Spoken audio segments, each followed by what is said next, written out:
Hi guys! I'm cooking our dinner for today. So naglagay ako ng margarine, garlic, sili at siling haba.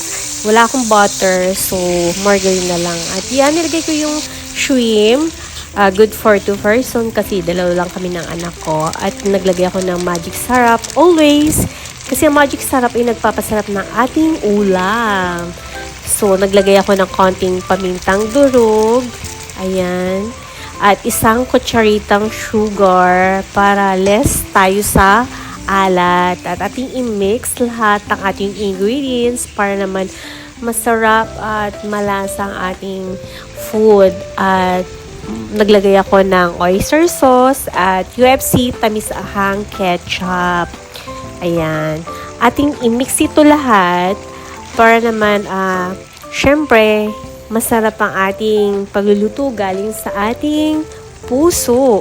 Naglagay ako ng 1 cup of water para naman hindi siya dry at may sauce ang ating shrimp. At ating i-mix ito. Ayan. Mabilis lang naman lutuin ang shrimp. 5 minutes lang luto na siya. So, yun lang. Thank you for watching everyone. Be positive in life and always choose to be happy. God bless you all. Ingat!